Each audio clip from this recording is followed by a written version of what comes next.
어머님, 여기서 편히 계세요. 우리 일주일에 한 번씩 올게요. 산 아래로 차가 사라지는 걸 보며 나는 휠체어 바퀴를 천천히 잠갔습니다. 그래, 편히 있을게.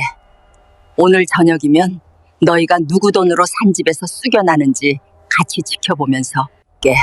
산 아래로 그 차가 사라지던 그날 나는 처음으로 휠체어 바퀴를 내 손으로 잠갔습니다. 아들 차 뒷공무니만 바라보며 울던 날들은 오늘로 끝내려고요.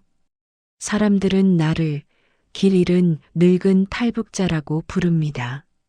하지만 이 산골 기도원까지 올라오기 전에 나는 이미 다 알고 있었고 다 준비해 두었습니다. 내 재산을 노린 그 사람들이 오늘 저녁이면 누구 돈으로 산 집에서 쫓겨나는지 같이 지켜보시겠습니까?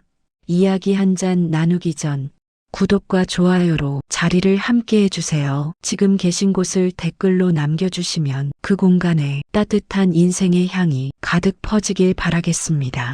산길을 꾸역꾸역 올라가는 차 안에서 나는 뒷좌석에 앉아 두 손만 꼭 모으고 있었습니다. 어머님, 여기 공기 얼마나 좋은데요? 목사님이 기도도 얼마나 잘해주신다는데요? 조수석에 앉은 며느리는 과하게 입꼬리를 올리며 그렇게 떠들어댔습니다. 운전대 잡은 아들 입에서는 내내 말 한마디가 나오지 않았습니다. 대신 백미러 너머로 보이는 그 손이 미세하게 부들부들 떨리고 있었습니다. 예전 같았으면 그 떨리는 손을 보며 또 불안해졌을 겁니다. 또 버려지나 또 내가 짐이 됐나. 그런데 오늘은 그래, 떨려라. 마지막으로 떨려보기나 해라. 기도원이라고 해서 따라 올라온 산길 끝에는 허름한 예배당 하나가 덩그러니 서 있었습니다. 사람 그림자라고는 보이지도 않았습니다. 어머님, 여기 공기 좋잖아요. 전화는 산이라 잘 안 터진대요. 조금 답답하시겠지만 곧 익숙해지실 거예요. 며느리는 억지 미소를 지으며 그렇게 말했지만 나는 그 입꼬리가 오른쪽만 슬쩍 올라가는 걸 보았습니다. 저 계집은 거짓말할 때마다 오른쪽 입꼬리만 먼저 올라갑니다. 그 버릇 나만 알고 있는 줄 알았겠지요. 차 문이 쿵 닫히고 아들이 아주 작은 목소리로 중얼거렸습니다. 미안해, 엄마. 그 말이 산바람에 잘려나가듯 반쯤밖에 들리지 않았지만 내 귀에는 또렷하게 꽂혔습니다. 그래, 오늘이 끝이다. 미안하다는 이 한마디를 나는 사실 오늘을 위해 기다리고 있었습니다. 사람들은 나를 보고 말합니다. 아들 하나만 믿고 사는 여자라고. 하지만 내 진짜 빚은 저 북녘 땅에 두고 온 가족에게 진 빚이었습니다. 나는 북에서 사람 얼굴보다 숫자를 먼저 보던 사람이었습니다. 누구 돈이 어디로 흘러가는지 장부만 봐도 냄새를 맡을 수 있는 그런 회계원이었지요. 남쪽에 와서도 나는 똑같이 했습니다. 사람보다 먼저 돈이 흐르는 길을 살폈습니다. 왜냐면 그 길 끝에 내가 지켜야 할 사람들의 밥그릇이 달려 있었으니까요. 북에서 회계장부를 보던 그 손으로 남쪽에서는 우리 가족 통장을 훑었습니다. 숫자 하나하나가 말을 걸어오는 것 같았습니다. 이 돈은 어디서 왔고 저 돈은 어디로 가는지. 남쪽에 처음 정착했을 때 우리는 반지하 방에서 라면, 국물에 밥을 말아 먹었습니다. 그날 아들이 말하더군요. 엄마, 나 한국 와서 제일 먼저 한 생각이 뭔지 알아? 나중에 돈 많이 벌면 엄마 제대로 된 집부터 해주는 거야. 그 말 한마디 때문에 나는 그의 앞으로 통장을 만들어줬습니다. 내 이름으로 들어오는 돈의 절반을 그의 손에 쥐어주면서도 그날 이후 나는 장부를 2개 쓰기 시작했습니다. 하나는 아들 이름으로, 하나는 나 혼자만 아는 이름으로요. 그 애가 대학 다닐 때는 새벽 4시에 일어나 김밥을 싸서 학교 앞에서 팔았습니다. 손이 얼어서 김발을 제대로 말지도 못하는 날도 있었습니다. 그런데 며느리가 집에 들어온 뒤로 뭔가 달라지기 시작했습니다. 처음엔 작은 것들이었습니다. 냉장고에 넣어둔 내 반찬이 어느새 쓰레기통에 들어가 있는 일, 거실 소파에 앉으려 하면 슬쩍 가방을 놓아두는 일. 아, 어머님, 거기 방금 제가 앉으려던 자리인데. 그 목소리는 늘 살짝 웃는 것처럼 들렸지만 입꼬리만 올라가고 눈은 차가웠습니다. 아들은 그럴 때마다 고개를 돌렸습니다. 못 본 척, 못 들은 척 하는 게 몸에 밴 사람처럼요. 그래도 나는 참았습니다. 아들이 힘들까봐. 며느리랑 싸우면 또 그 애가 힘들어 할까봐. 그런데 어느 날 밤 부엌에서 설거지를 하다가 우연히 들었습니다. 오빠 언제까지 이렇게 살 거야? 어머님 모시고 사는 거 좋은데 우리 애들 생각도 해야지. 그래도 엄마잖아. 그러니까 요양원이라도 알아봐야 한다니까. 우리가 얼마나 더 버텨? 설거지하던 손이 멈췄습니다. 그릇에 묻은 비눗물이 흘러내려 발등을 적셨지만 나는 움직이지 못했습니다. 요양원. 그 단어가 귓속에서 맴돌았습니다. 아들은 대답하지 않았습니다. 침묵이 답이었습니다. 그날 밤 나는 잠을 이루지 못하고 천장만 바라봤습니다. 라면 국물에 밥 말아먹던 그 애가, 엄마한테 제대로 된 집 해주겠다던 그 애가 이제는 나를 어디 보내려 하고 있구나. 다음 날부터 나는 조용히 관찰하기 시작했습니다. 며느리가 컴퓨터로 뭘 보는지, 아들이 누구랑 전화하는지. 어느 날 며느리가 외출한 사이 컴퓨터 화면에 켜져 있는 창을 봤습니다. 요양병원 마이너스 치매 전문 요양시설 상속 재산 사전 증여, 절세 방법, 노인 재산관리법적 절차. 손끝이 차가워졌습니다. 북에서 보위부 장교들 장부를 정리하던 그때보다 더 차갑게 느껴졌습니다. 그때 깨달았습니다.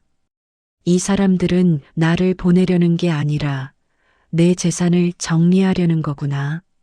그날부터 나는 다시 회계원이 되었습니다. 숫자를 세고 흐름을 파악하고 증거를 모으기 시작했습니다. 아들 명의로 되어 있던 집, 통장, 보험 서류들 하나하나 사본을 떠서 숨겨뒀습니다. 내가 직접 벌어서 모은 돈인데 언제부터 아들 명의가 되어 있었는지 다시 확인했습니다. 그리고 은행에 조용히 찾아가 상담을 받았습니다. 어머님, 이 서류들 보니까요, 명의는 아드님 앞으로 되어 있지만 실제 출처는 전부 어머님 명의 계좌에서 이체된 거네요. 이건 증여가 아니라 차명 계좌로 볼 수 있어요. 그 말을 듣는 순간 가슴이 뛰었습니다. 아직 늦지 않았구나. 집으로 돌아오는 길 현관문을 열자마자 며느리 목소리가 들렸습니다. 어머님, 어디 다녀오세요? 요즘 자꾸 밖에 나가시네. 혹시 어디 아프세요? 웃으면서 묻는 말이었지만 눈빛은 날카로웠습니다. 감시하고 있구나.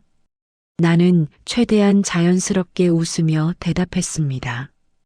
아, 그냥 마트 좀 갔다 왔어요. 집에만 있으니까 답답해서요. 아이고, 그러시면 미리 말씀하시지. 제가 같이 가드릴 텐데. 요즘 어머님 건망증이 좀 심해지신 것 같아서 걱정이에요. 건망증. 그 단어를 또 꺼냈습니다. 며느리는 요즘 사람들 앞에서 자꾸 그런 말을 했습니다. 어머님 요즘 깜빡깜빡 하세요. 아까 같은 말 또 하시네. 어디 두셨는지 기억 못 하세요. 나를 치매 환자 취급하려는 거였습니다.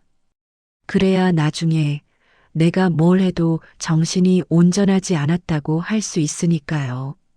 나는 참았습니다. 아직은 아니야. 아직은 때가 아니야. 며칠 뒤 아들이 서류 봉투 하나를 들고 왔습니다. 엄마, 이거 좀 봐주실 수 있어요? 은행에서 정리하라고 보낸 건데 엄마 도장 찍어야 한대요. 나는 안경을 쓰고 천천히 서류를 펼쳤습니다. 제3명의 변경 동의서, 후견인 지정 신청서, 손이 미세하게 떨렸지만 얼굴은 태연하게 유지했습니다. 이게 뭐예요? 아, 그거요? 요즘 노인분들 재산 관리 때문에 사기 많이 당하잖아요. 그래서 미리 정리해 두는 거예요. 어머님 보호하려고요. 보호. 그 단어가 얼마나 무서운지 며느리는 모를 겁니다. 북에서도 사람들은 늘 그렇게 말했습니다. 당신을 보호하기 위해서라고 말하고는 모든 걸 빼앗아 갔습니다. 나는 서류를 다시 접으며 말했습니다. 내가 좀 천천히 읽어볼게요. 눈이 침침해서 글씨가 잘 안 보여요. 어머님, 그냥 믿고 찍으시면 안 돼요? 우리가 어머님한테 나쁜 짓 하겠어요? 입꼬리가 또 오른쪽부터 올라갔습니다. 그날 밤 나는 방 안에서 그 서류를 다시 꺼내봤습니다. 작은 글씨들을 하나하나 읽어 내려가는데 손전등 불빛이 흔들렸습니다. 본 서류에 동의할 경우 모든 재산 관리 권한은 법정 대리인에게 이양됩니다. 법정 대리인. 그게 누구냐고 물어보면 또 며느리가 웃으며 대답하겠지요. 오빠죠, 당연히. 나는 서류를 다시 접어 베갯잎 속에 깊이 숨겨뒀습니다. 다음 날 아침 며느리가 전화 통화하는 소리가 들렸습니다. 나는 일부러 화장실에 가는 척하며 복도를 지나가다가 귀를 기울였습니다.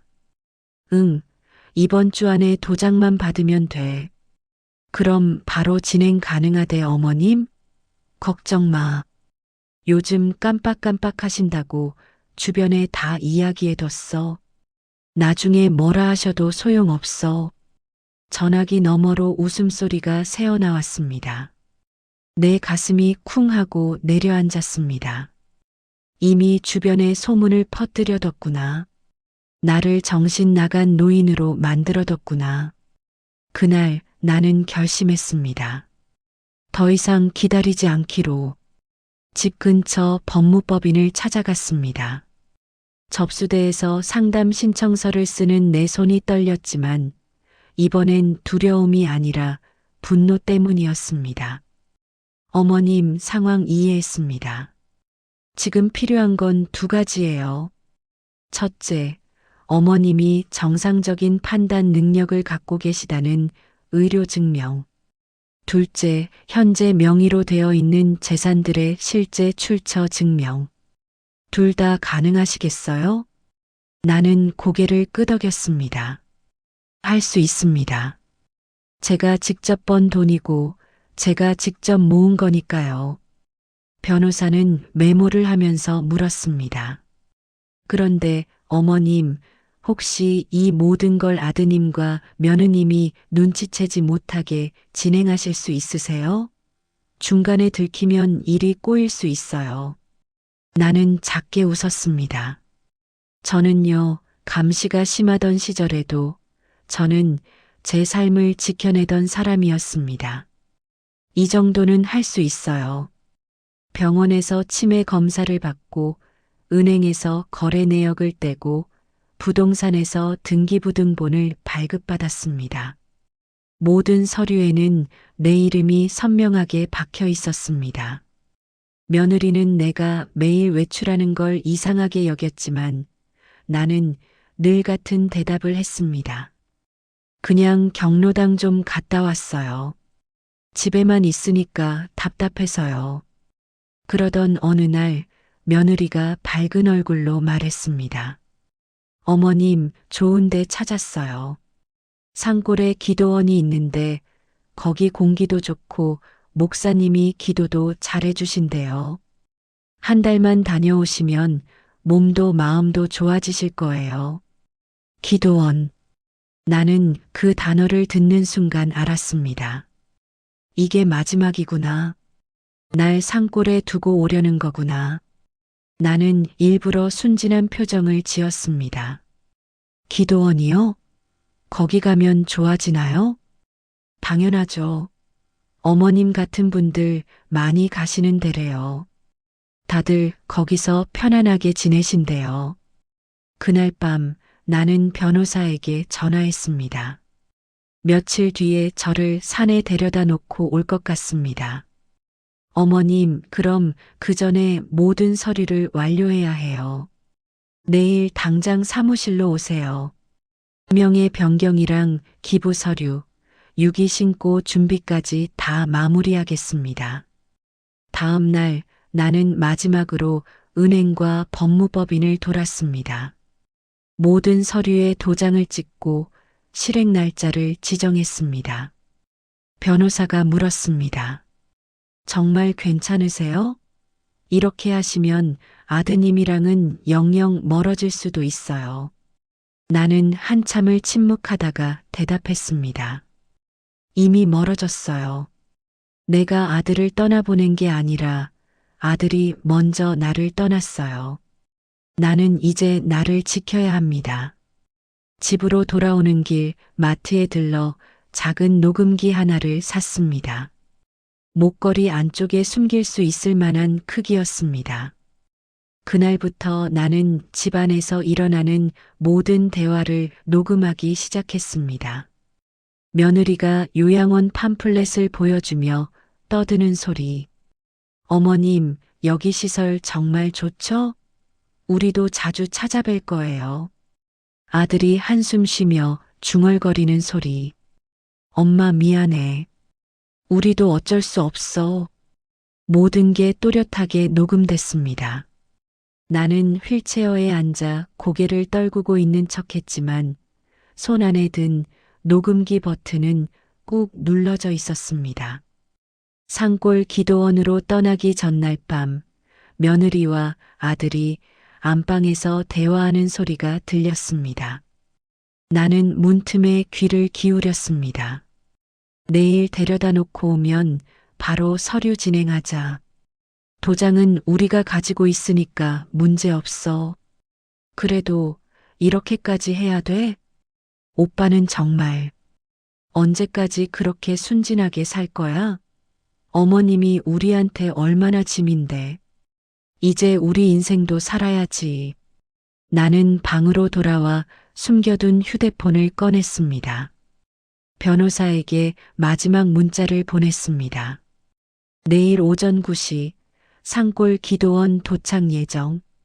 서류 실행은 오후 2시에 부탁드립니다. 답장이 곧바로 왔습니다. 알겠습니다. 어머님, 힘내세요. 내일이면 끝입니다. 나는 휴대폰을 꺼서 베갯니 속 깊은 곳에 숨겼습니다. 그리고 마지막으로 거울 앞에 섰습니다. 휠체어 팔걸이를 잡고 천천히 몸을 일으켰습니다. 다리가 떨렸지만 나는 섰습니다. 내일이면 이 휠체어에서 일어나는 내 모습을 저 사람들이 보게 될 겁니다. 거울 속 내 얼굴을 보며 중얼거렸습니다. 김 여사, 당신은 두만강도 건넜잖아. 이 정도는 할 수 있어. 다음 날 아침 차는 산길을 한참 올라갔습니다. 기도원 앞에 도착하자 며느리가 휠체어를 꺼내 나를 태웠습니다. 어머님, 여기서 편히 계세요. 우리 일주일에 한 번씩 올게요. 거짓말이었습니다. 입꼬리가 또 오른쪽부터 올라갔으니까요. 아들은 끝까지 눈을 마주치지 못했습니다. 차가 산 아래로 사라지는 걸 보며 나는 휠체어 바퀴를 잠갔습니다. 이제 시작이다.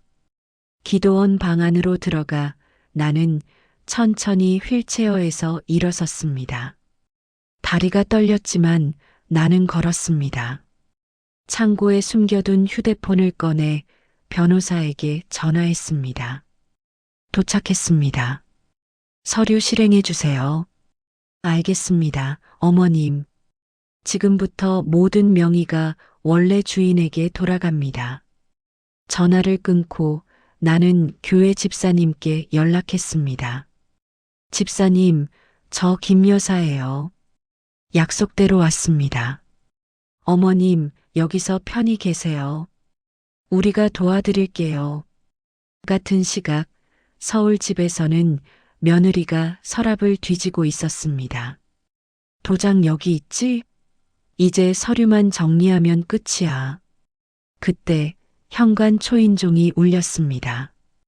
인터폰 화면에는 낯선 사람들이 서 있었습니다. 정미라 씨 댁 맞습니까? 재산 관련해서 여쭤볼 게 있어서 왔습니다. 며느리 얼굴이 굳었습니다. 누구세요? 무슨 일인데요?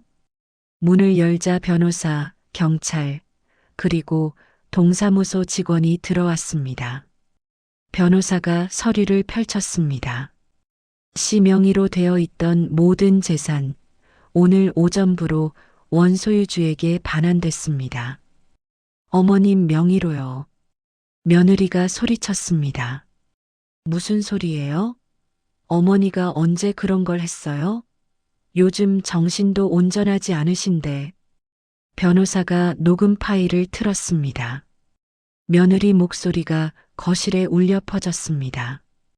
요즘 깜빡깜빡 하신다고 주변에 다 이야기해뒀어. 나중에 뭐라 하셔도 소용없어. 어머님이 우리한테 얼마나 짐인데. 이제 우리 인생도 살아야지. 그때 현관에서 누군가 천천히 걸어 들어왔습니다. 나였습니다. 휠체어 없이 내 두 발로 서서 아들이 얼어붙었습니다. 엄마, 엄마가 왜? 나는 그 둘을 번갈아 보며 말했습니다. 사람 하나 없애는데 하루면 충분하다고 했지? 맞아. 하루면 충분해. 널 내 인생에서 없애는데도. 경찰이 일어섰습니다. 노인 유기 및 학대 혐의, 그리고 재산 편취 미수로 조사받으셔야겠습니다. 며느리가 울기 시작했습니다. 어머님, 우리가 언제 그랬어요? 우리가 얼마나 정성껏 모셨는데. 나는 차갑게 대답했습니다. 정성? 내 통장에서 빠져나간 돈 내역 다 있어. 내 이름 도용해서 대출받은 거래 기록도 있고. 그게 정성이니? 변호사가 서류를 더 꺼냈습니다. 며느리 얼굴이 새하얗게 질렸습니다. 아들이 무릎을 꿇었습니다. 엄마 미안해요. 정말 미안해요. 나는 그 모습을 보며 가슴이 아팠지만 돌아서지 않았습니다. 미안하다는 말 산에 버리고 내려올 때 이미 들었어. 그게 마지막이야. 며칠 뒤 나는 산골 마을 작은 건물 앞에 섰습니다. 2층짜리 낡은 건물이었지만 내 이름으로 된 내 집이었습니다. 1층에는 작은 국수집을 열 계획이었습니다. 2층에는 나 같은 사람들이 잠시 쉴 수 있는 방을 만들 생각이었습니다. 교회 집사님이 옆에서 말했습니다. 어머님, 여기서 새로 시작하시는 거예요? 나는 고개를 끄덕였습니다. 네. 이제는 제가 선택한 삶을 살려고요. 그날 저녁 작은 방에 앉아 창밖을 바라봤습니다. 산 너머로 해가 지고 있었습니다. 휠체어는 구석에 접어서 세워뒀습니다. 이제 필요 없으니까요. 나는 두 발로 서서 부엌으로 걸어갔습니다. 라면을 끓이면서 생각했습니다. 북에서 두만강을 건널 때도, 남에서 반지하 방에 살 때도 나는 살아남았습니다. 이번에도 살아남았습니다. 냄비에서 김이 모락모락 올라왔습니다.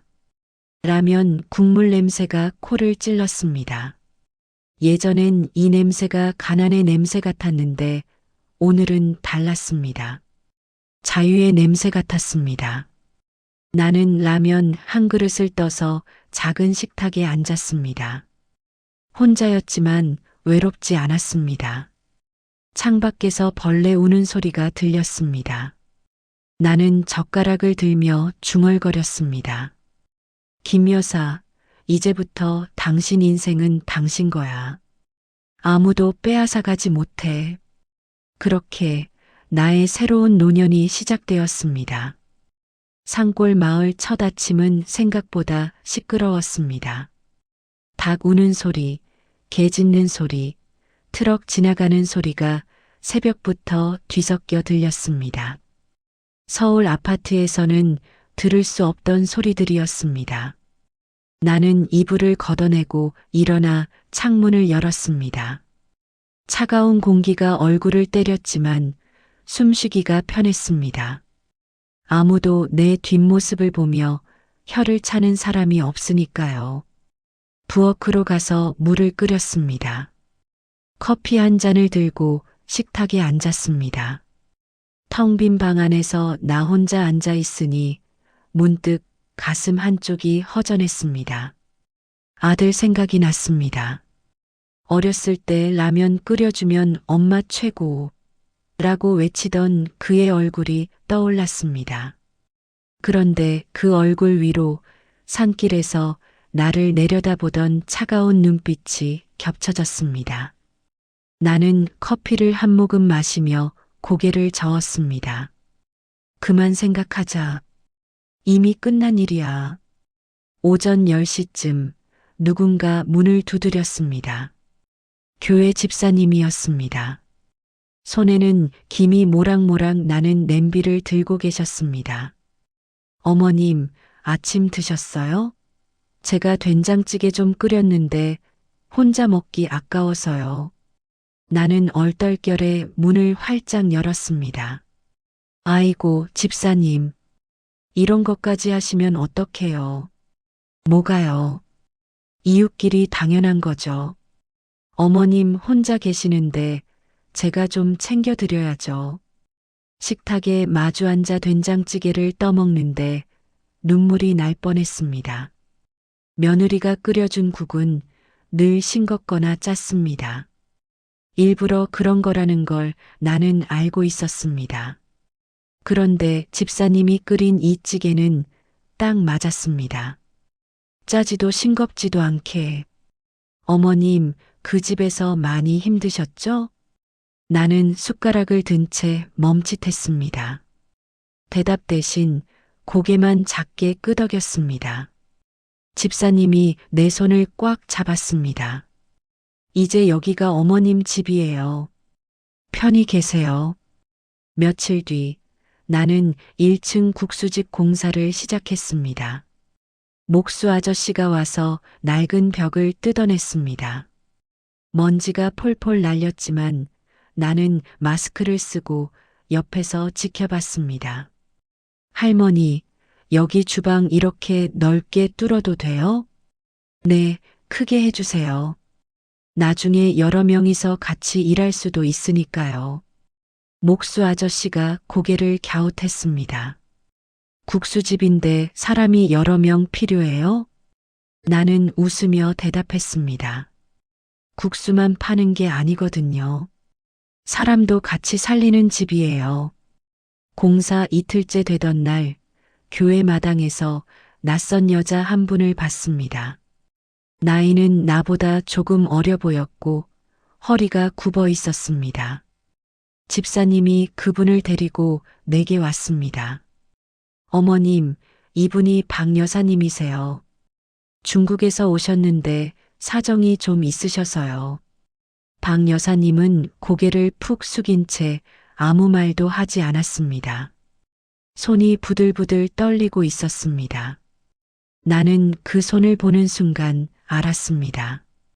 나랑 같은 사람이구나. 박 여사님, 혹시 일 하나 도와주실 수 있으세요? 제가 국수집 준비하는데 손이 모자라서요. 박 여사님이 고개를 들었습니다.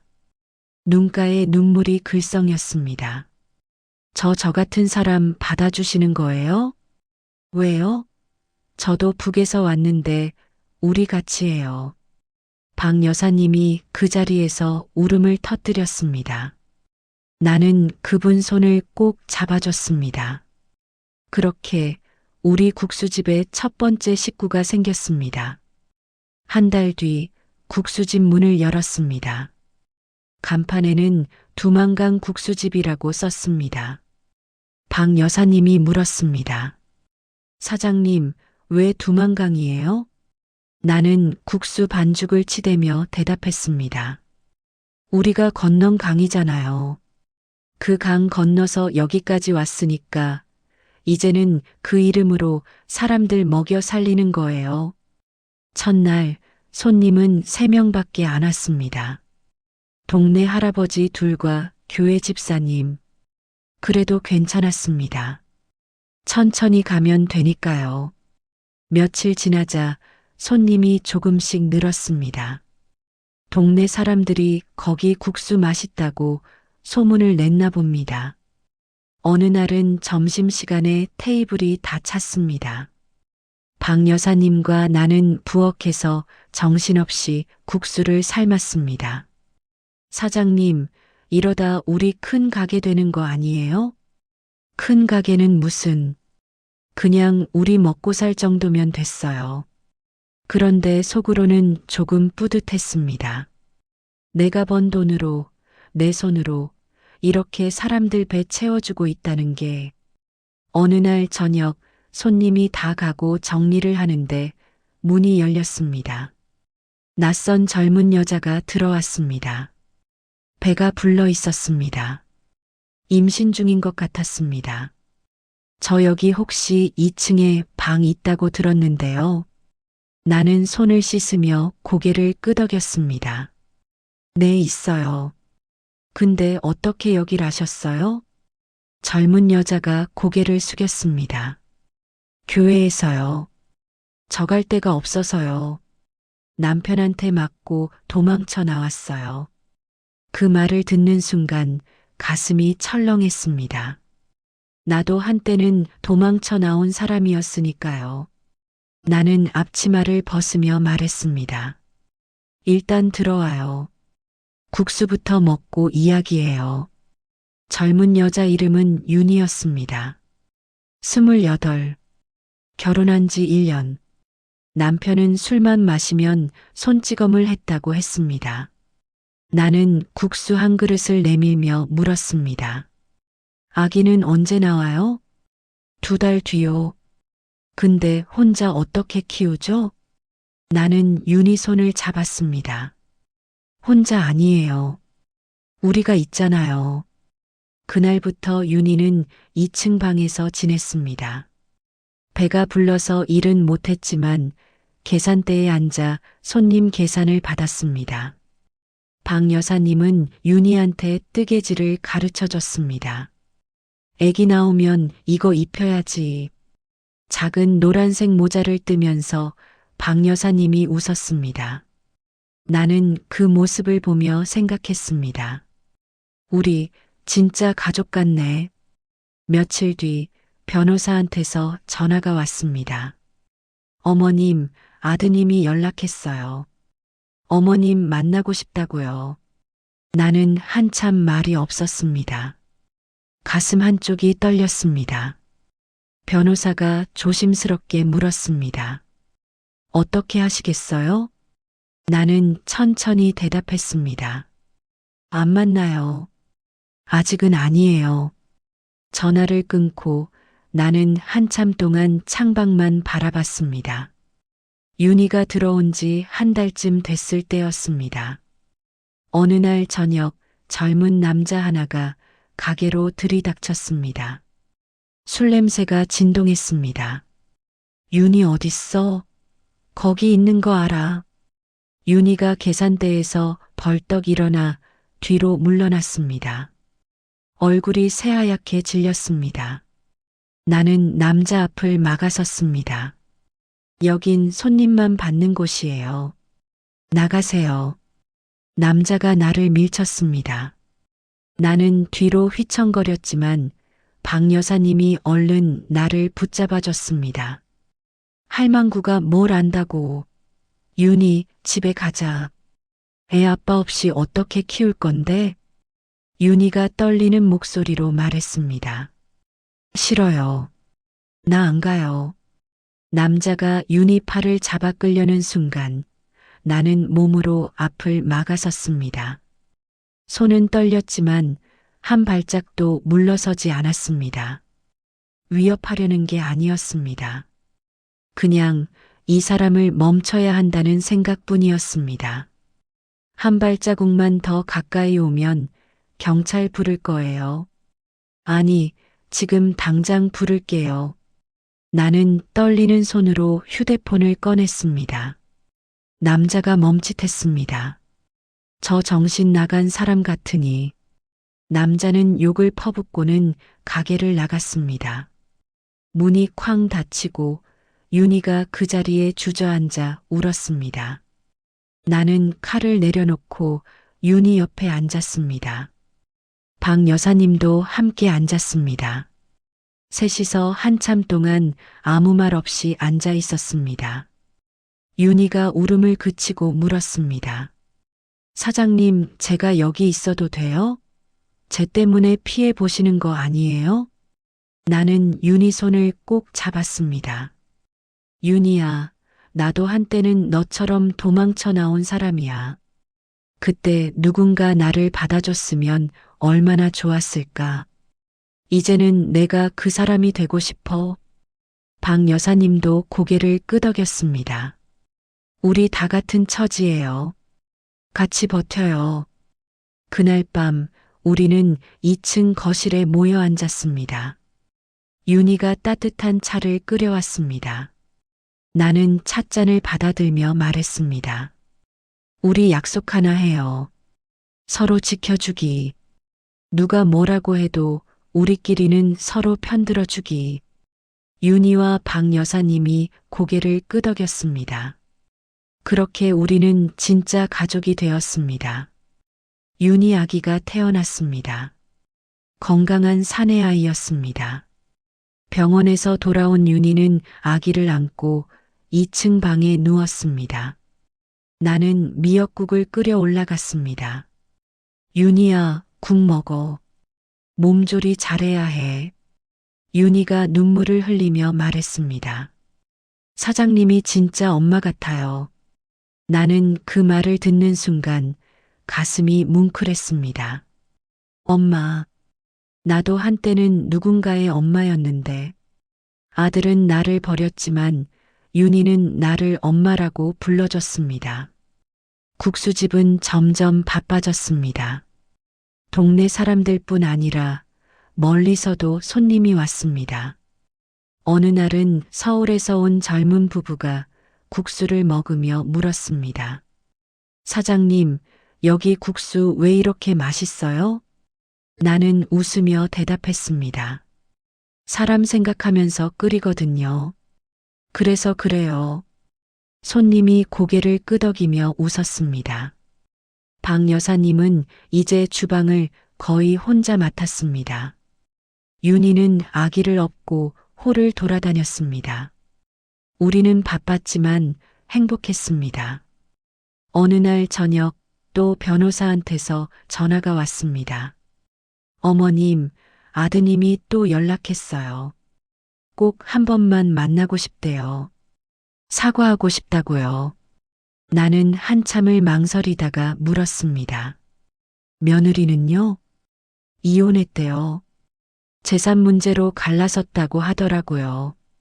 나는 전화기를 꽉 쥐었습니다. 이혼. 그 말이 마음 한구석을 찔렀습니다. 며칠을 고민했습니다. 밤마다 잠이 오지 않았습니다. 윤희가 물었습니다. 사장님, 요즘 무슨 걱정 있으세요? 나는 한참을 망설이다가 사실을 말했습니다. 아들이 나를 만나고 싶대. 윤희가 조용히 물었습니다. 만나고 싶으세요? 나는 솔직하게 대답했습니다. 모르겠어. 보고 싶기도 하고 무섭기도 하고. 박 여사님이 끼어들었습니다. 사장님 만나세요. 그래야 마음이 정리될 거예요. 안 만나고 평생 궁금해하는 것보다 한번 보고 정리하는 게 나아요. 윤희도 고개를 끄덕였습니다. 저도 그렇게 생각해요. 사장님이 결정하세요. 우린 어떤 결정이든 응원할게요.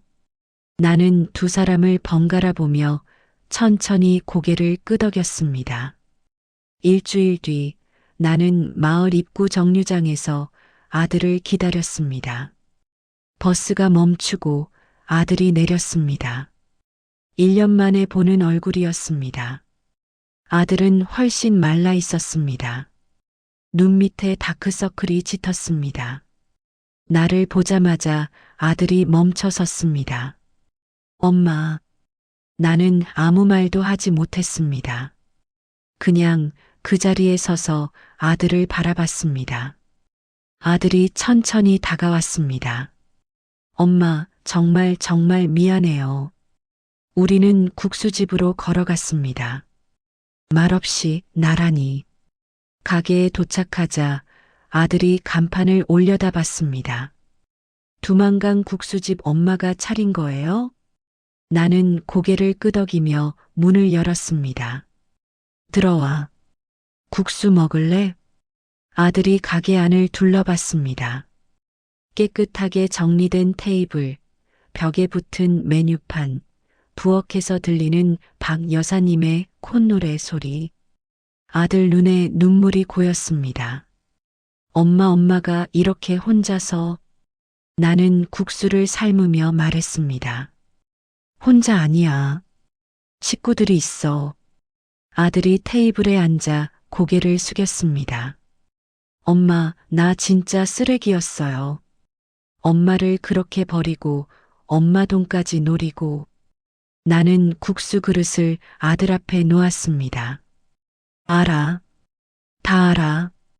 그런데도 이렇게 국수 끓여주시는 거예요? 나는 아들 맞은편에 앉았습니다. 너 배고프잖아. 엄마는 배고픈 사람한테 밥 주는 사람이야. 그게 내 일이고. 아들이 국수를 먹으며 울었습니다. 눈물이 국물에 뚝뚝 떨어졌습니다. 나는 그 모습을 보며 가슴이 아팠지만 손을 내밀지는 않았습니다. 아들이 그릇을 비우고 물었습니다. 엄마 나 용서해 줄 수 있어요? 나는 한참을 생각하다가 대답했습니다. 용서는 해. 근데 예전으로 돌아갈 수는 없어. 나는 이제 다른 삶을 살고 있거든. 아들이 국수를 먹으며 울었습니다. 눈물이 국물에 뚝뚝 떨어졌습니다. 나는 그 모습을 보며 가슴이 아팠지만 손을 내밀지는 않았습니다. 아들이 그릇을 비우고 물었습니다. 엄마 나 용서해 줄 수 있어요? 나는 한참을 생각하다가 대답했습니다. 용서는 해. 근데 예전으로 돌아갈 수는 없어. 나는 이제 다른 삶을 살고 있거든. 아들이 고개를 끄덕였습니다. 알아요. 제가 그럴 자격도 없고요. 그냥 엄마가 잘 지내시는 거 보고 싶었어요. 나는 아들에게 2층을 구경시켜줬습니다. 윤희와 아기를 소개했습니다. 박 여사님도 인사했습니다. 아들은 모든 걸 둘러보고 나서 말했습니다. 엄마가 진짜 행복해 보여요. 처음 보는 표정이에요. 나도 그제야 깨달았습니다. 나 정말 행복하구나.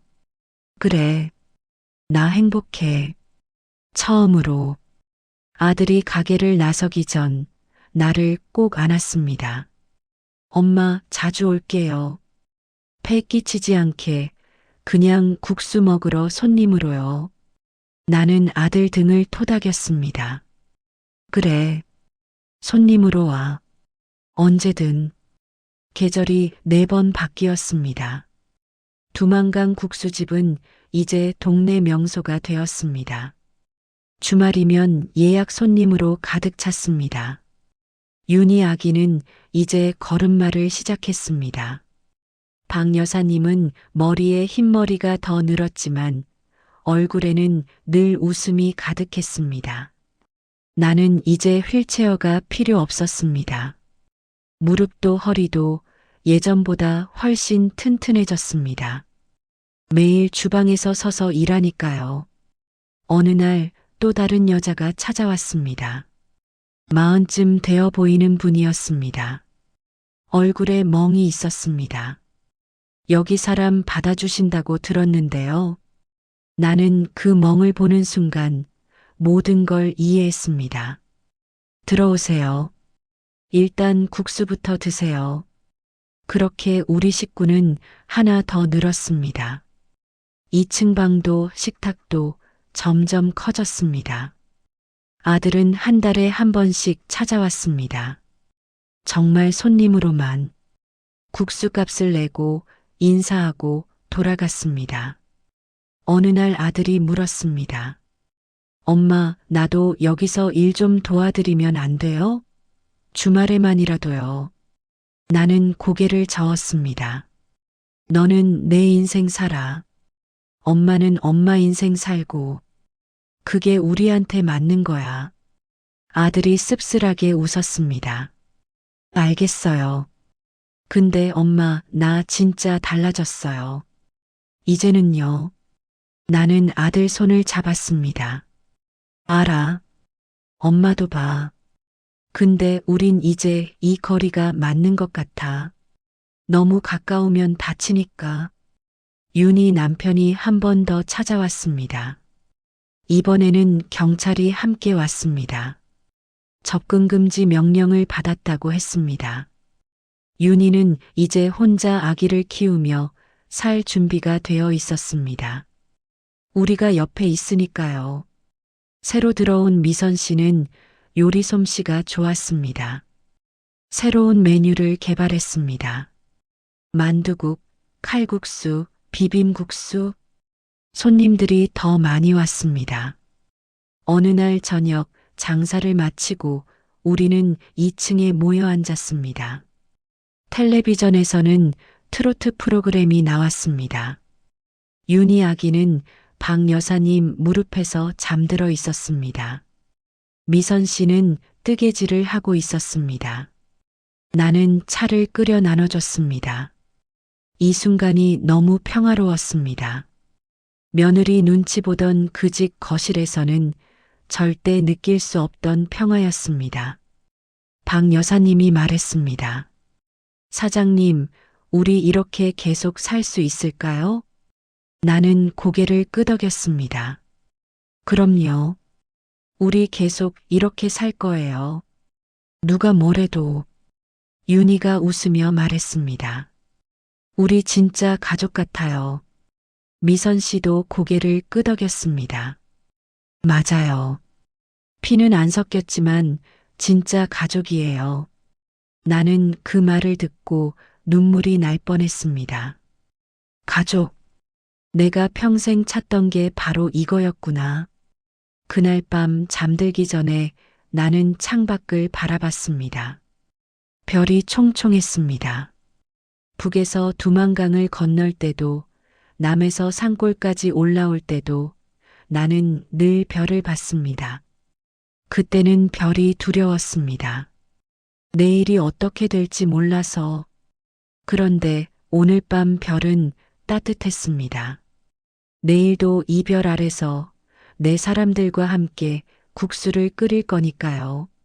나는 중얼거렸습니다. 김 여사, 당신 잘했어. 정말 잘했어. 그렇게 나의 새로운 인생은 계속되었습니다.